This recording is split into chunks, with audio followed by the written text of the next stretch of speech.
Hi everyone, so I got a question on my last video about what am I doing to keep relapses at bay, and I wanted to touch on this subject briefly because people are getting in the impression that relapses are something you have to be constantly aware of after you've recovered, and that just isn't the case.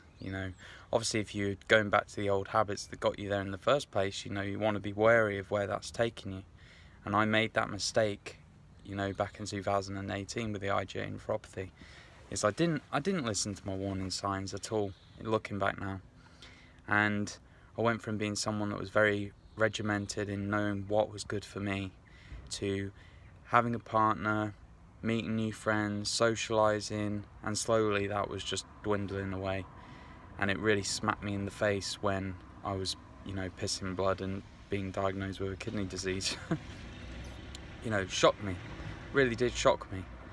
So it isn't something that you have to live with, and you have to always constantly worrying about relapsing if you're not doing the things that got you ill in the first place. Obviously if you're doing those things for a week or two, it's not going to land you back to square one. Obviously it feels like that when you're in the middle of a chronic health problem and you're really struggling like I did initially. You can't make bad choices in the beginning. There's no margin for error.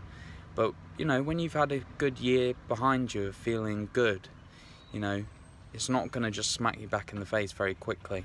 It took me 1.5 years to get to that IgA nephropathy stage, and it's sad that I let it get to that point, but it's really solidified in my mind what my body needs, what I need to feel my best, feel good, get on with my life and do what I want to do.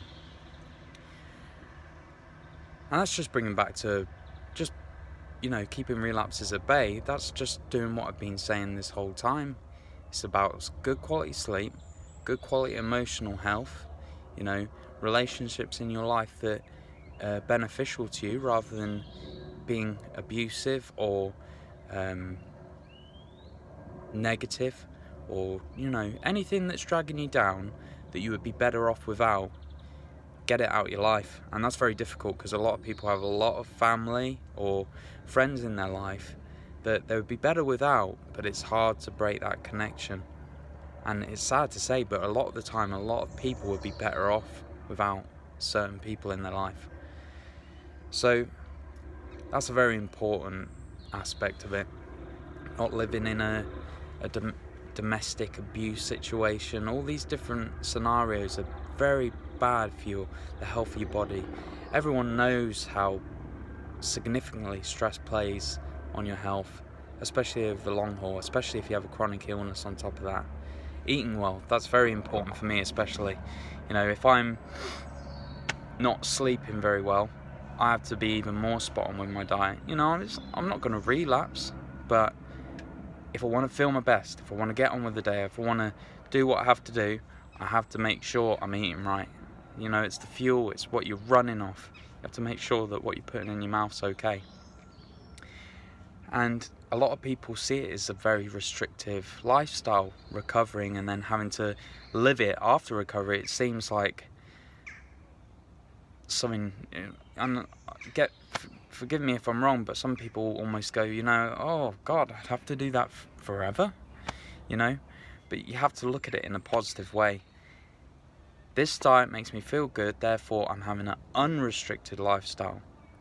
Whereas if you're, being unrestricted in your diet, then you have a very restrictive lifestyle of not being able to do much like I did for all those years, So just keeping relapses at bay. That relapse, looking back, was no surprise. It was all well and good me being somebody that was very focused and knew what I had to do on my own when I was had no outside influences. But as soon as those outside influences came in, that's the true challenge. When you're confronted every day, you're going out with friends or you're with a partner, they're eating something, you saying no.